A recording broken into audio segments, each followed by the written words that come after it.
So Justin, tell us about current.com, the online entity of Current, and when that happened, and sort of some of the thoughts behind doing that, and how it's evolved, and some of the functionality that we'll find on it. When we launched the television network in August of 2005, it was always launched in a way that had a companion website that worked with it, that served to feed it. We wanted to launch a television network that gave our audience a voice in the programming, in the actual production of the content on that network, and also in helping to decide what gets played on that network. So we built an online studio that was one of the very first video upload sites. This was even before YouTube became the phenomenon that it is today. And we solicited short-form nonfiction content that we call pods from our audience and from anybody that wanted to make these.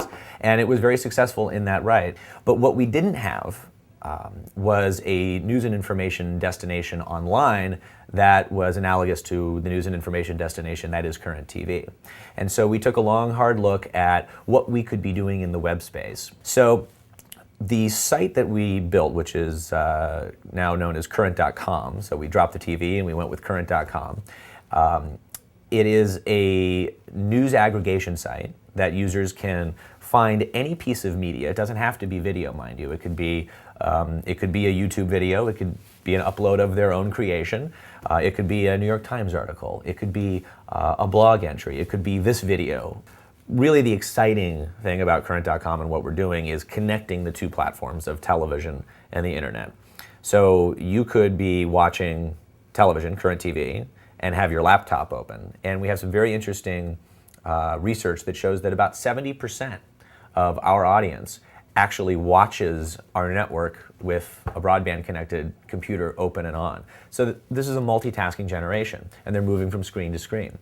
So it makes perfect sense to give them ways to do something on one screen and have it be affected on the other, or see something of interest on the television screen and then go to their computer and have more context and be able to engage in conversation. And then indeed to have that contribution and that participation in the form of that conversation be reflected back up again on television. So it really is a virtuous circle of participation. Justin, I wanted to ask you about the aesthetics of video news making, if you will, and what Current has really defined through this process of cultivating these filmmakers around the world. It's not conventional television news in any respect. It's something new. Tell us what you see developing, on Current, and maybe how that might have some bearing on how the form of TV news is changing. It's been very interesting at Current to sort of watch the aesthetic, as you put it, of our pods, of our content, because there is sort of a through line, a creative through line. And I think that happens by our creative leadership and the kinds of stories that we cover and the way that we cover them. But in general, we tend to eschew the sort of old school television conventions of, I'm a reporter standing in the field with my stick mic and I'm telling you how it is. And it's much more first person. Sometimes it's literally first person. It's a filmmaker doing the left-handed camera grip, with the camera shooting back at you, and you're talking right into that lens very intimately and very honestly about where you are and what's happening. One of the common threads is that we're not ashamed of the filmmaking process.